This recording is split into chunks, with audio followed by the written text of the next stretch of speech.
বন্ধুরা, আমি এখন দুপুরের আমার হোমমেড ফিড ওদেরকে দিলাম। আপনারা জানেন আমি হোমমেড ফিড কী কী দিয়ে ইউজ করি। আপনারা যদি না জেনে থাকেন তবে অবশ্যই চ্যানেলে ভিজিট করবেন। আমি হোমমেড ফিড কী কী দিয়ে বানাই সেটা আপনারা দেখতে পারবেন, এর আগের ভিডিওতে আছে। এখন দুপুরবেলায় ওদের খাবারটা সবেমাত্র আমি দিলাম। দেখুন কি মহা উল্লাসে খাচ্ছে, এমনকি কমার্শিয়াল ফিড যেমন খায় তার থেকে বেশি আনন্দের সাথে ওরা এই হোমমেড ফিডটা খায়। দেখতে থাকুন বন্ধুরা। আপনারা ওদের খাওয়া দেখলেন, দুপুরবেলায় আমি যে হোমমেড ফিড ব্যবহার করি সেই হোমমেড ফিড দেওয়া দেখলেন। আমি হোমমেড ফিড কীরকমভাবে ব্যবহার করি, কিভাবে তৈরি করি সেটা সম্পূর্ণ আমার ডেসক্রিপশান বক্সে দেওয়া রয়েছে বা পূর্ববর্তী ভিডিওতে আছে। আপনারা যারা আমার চ্যানেল ফলো করেন প্রতিনিয়ত তারা জানেন। যদি না দেখে থাকেন, যারা নতুন তাদের জন্য বলছি, যদি না দেখে থাকেন অবশ্যই আমার চ্যানেল ভিজিট করবেন এবং ডেসক্রিপশন বক্সে আমি লিংক দিয়ে রাখবো কীভাবে হোমমেড ফিড তৈরি করি। সেই ভিডিওটা আপনাদের অবশ্যই ভালো লাগবে। আজ মুরগির 50 দিন বয়স, 50 দিনের গড় কেমন ওয়েট এসেছে, কি বৃত্তান্ত সমস্তটা আজকের ভিডিওতে থাকতে চলেছে। আশা করছি আপনাদের মনোমতো হবে ভিডিওটা। সম্পূর্ণ ভিডিওটা দেখবার অনুরোধ রেখে আজকের ভিডিও শুরু করলাম। আপনারা জানেন একদম প্রথম থেকে কিভাবে কি কালচার আমি করি, সেই কালচারের ডিটেলস তো সম্পূর্ণ বলা লাগবে না, তবুও বা সংক্ষেপে বলছি। জিরো বাচ্চা আমি এনেছিলাম, সেই জিরো বাচ্চা থেকে আজকে এদের বর্তমান 50 দিন বয়স। 50 দিনে কেমন কি ওয়েট এসেছে আপনারা লাইভ প্রুফ দেখবেন যে কতটা আমি দেখেছি। আমি তবু আপনাদের সামনে বলছি 1 কেজি 600-700 অ্যাভারেজ চলে এসছে। আর সেলার কোম্পানি দাবি করে 60 দিনে 2 কেজি। 2 কেজি না হলেও 1-200 যদি কমও থাকে আমার তাতে কিন্তু কোনো সমস্যা হবে না। আশা করছি হয়ে যাবে, তবু আপনাদের সুবিধার্থে আমি বললাম।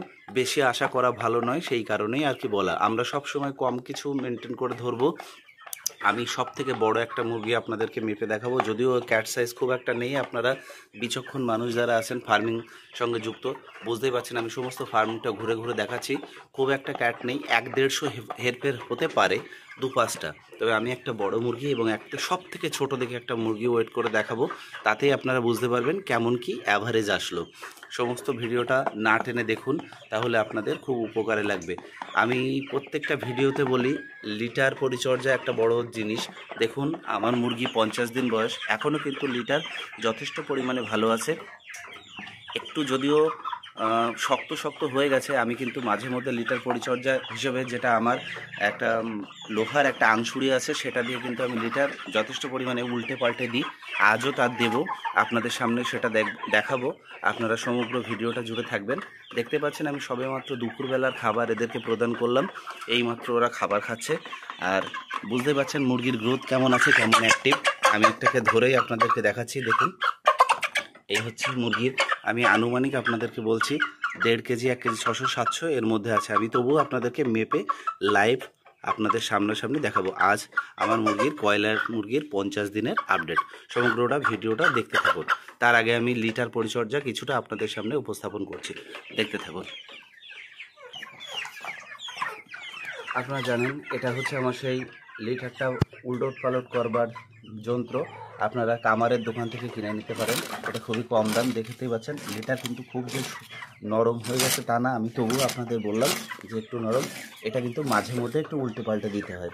যেহেতু আমার মুরগি আজ 50 দিন বয়স, সেহেতু কিন্তু লিটারের একটু নমনীয়তা চলে এসছে, যে গুঁড়ো গুঁড়ো ভাবটা সেটা কিন্তু আর নেই। এবার যত বড় হবে তত একটু লিটারের পরিমাণটা শুকনো থেকে একটু ভিজে ভিজে ভাব চলে আসবে। তবে ভিজে বলতে যদি খুব ভিজে থাকে তাহলে কিন্তু আপনারা ফার্মে লিটার চেঞ্জ করবেন, এটা কিন্তু বাধ্যতামূলক। আর প্রত্যেক দিন পারলে বড় হলে 40 দিন পর থেকে প্রতিদিন একবার করে লিটার কিন্তু মেনটেন করবেন।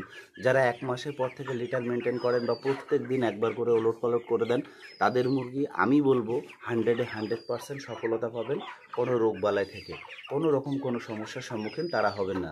অনেক সময় হয়ে যায় কাজের জন্য বা অনেক সুবিধার্থে অনেকে পেরে ওঠেন না, সেই কারণে একদিন বাদে একদিন আমি করতে বলি। কিন্তু যদি প্রতিদিন করেন তাহলে কিন্তু কথাই নেই। মুরগির চাষের সব থেকে মেন চাবিকাঠি কিন্তু মুরগি চাষের প্রাণকেন্দ্র এই লিটারটাকে যদি পরিচর্যা করতে পারেন। আমরা যারা মাছ চাষ করি জলটাকে মেনটেন করতে হয়, মুরগি চাষে লিটারটা কিন্তু সব থেকে বড় জিনিস, এটা মাথায় রাখবেন। এইভাবে আমি লিটার পরিষ্কার করি প্রতিদিন।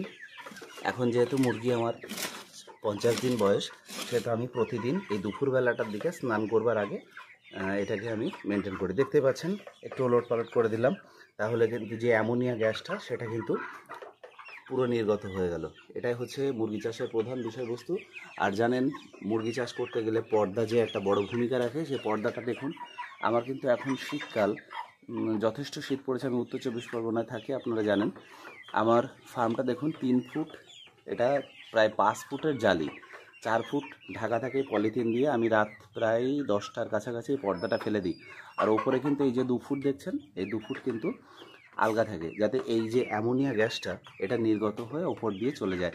আর আমার এটা দেখুন এক পাশে গাঁথা রয়েছে, কিন্তু ওপরে 2 থেকে 2.5 ফুট ফাঁকা। এই ফাঁকা দিয়ে কিন্তু অ্যামোনিয়া গ্যাসটা বেরিয়ে যায়। এ সাইডেও তাই, সমস্ত দিকটায় তাই এরকমভাবে ব্যবস্থা করবেন যাতে অ্যামোনিয়া গ্যাসটা বার হয়ে যেতে পারে। আপনারা পর্দা দিলেন, এদিকে বন্ধ ঘরের মধ্যে থাকলো, তাতে করে কিন্তু মুরগির অ্যামোনিয়া গ্যাস যদি থেকে যায়, তাতে করে মুরগির চোখ মুখ ফুলে যেতে পারে। এটা একটা বিধিখিস্তি ব্যাপার, এবং সেই সময় আপনার মুরগির কিন্তু আবার বিভিন্ন রকমের রোগও চলে আসতে পারে। সেটা দেখবেন যাতে সম্পূর্ণ পর্দাটা না ঢাকা পড়ে যায়। ওপরের দিকে 2 থেকে 2.5 ফুট আলগা রাখবেন এবং বাদ বাকিটা ঢেকে দেবেন। এখন 50 দিন বয়স, যদিও না ঢাকলে কোনো সমস্যা হয় না, তবুও আমি ওদের সেফটির কারণে এটা করি। কারণ একদম হারভেস্টের দোরগোড়ায় এসে আর আমি 10 থেকে 12 দিন পর থেকে হারভেস্ট শুরু করব, সেটা তো আপনাদের সামনে অবশ্যই আনবো। আর চলুন কথা না বাড়িয়ে আপনাদের মুরগি একটা ওয়েট করে দেখায়, একটা সব থেকে বড়ো মুরগি এবং সব থেকে ছোটো মুরগি। দেখতেই পাচ্ছেন আপনারা, আমার মুরগি কিন্তু খুব একটা ক্যাট সাইজ হয়নি, তবুও তার মধ্যে বড় ছোটো যেটা আপনারা ক্যামেরায় বুঝতে পারছেন না, আমি সচক্ষে দেখে আপনাদের সেটা দেখাচ্ছি। অবশ্যই জানাবেন আপনাদের মতামত, দেখতে থাকুন। দেখে নিন, আমি একটা মুরগিকে আগে চয়েস করি। এটা কাছে এসেছে, এটাকে আগে মাপি। দেখুন, এটাকে আমি প্রথমে মাপবো, আপনার পজ করে দিচ্ছি। দেখুন, যেহেতু আমি এক হাতে ভিডিও করি, তাই আপনাদের সামনে পজ করে রাখতে হলে মুরগির পা বাঁধা রেডি। এবার আসি পাল্লায়। দেখতে পাচ্ছেন পাল্লা এখন শূন্য, কিছুই নেই। এবার অন করছি। দেখুন, কেজিতে কনভার্ট হোক, তারপর মুরগিকে মাপবো।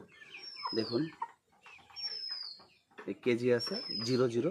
এবার আমি মুরগিকে তুলছি, দেখতে থাকুন। এই দেখুন, মুরগিকে দিলাম 1 কেজি 555 গ্রাম। এটা মিডিল এজের মুরগি হবে।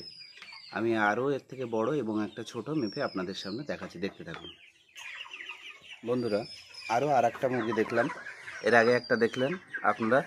এই আমি মুরগিকে, যেহেতু আমার পাল্লা এখানে ফিক্সড করা রয়েছে, দেখুন 1 কেজি 750 গ্রাম, মানে 1 কিলো 750।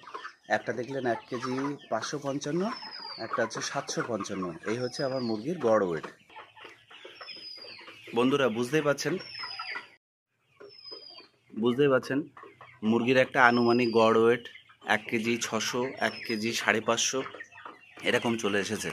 অর্ধেক মুরগি 1 কিলো 700, অর্ধেক মুরগি 1 কিলো 500, 1 কিলো 550, তাহলে আমি 1 কিলো 600, 650 ধরতেই পারি। এটা চলে এসেছে। আর আগামী 10 থেকে 15 দিনের মধ্যে কিন্তু আমার 2 কিলো পার হয়ে যাবে, এবং কিছু কিছু করে আমি 12 দিন 10 দিন 12 দিন পর থেকে কিন্তু হারভেস্ট শুরু করব। কেমন লাগলো আজকের ভিডিওটি অবশ্যই কমেন্টে জানাবেন, এবং আপনাদের মূল্যবান মতামত, আপনাদের একটা লাইক আমার পরবর্তী ভিডিও বানাতে উৎসাহিত করে। এটা আপনারা জানেন।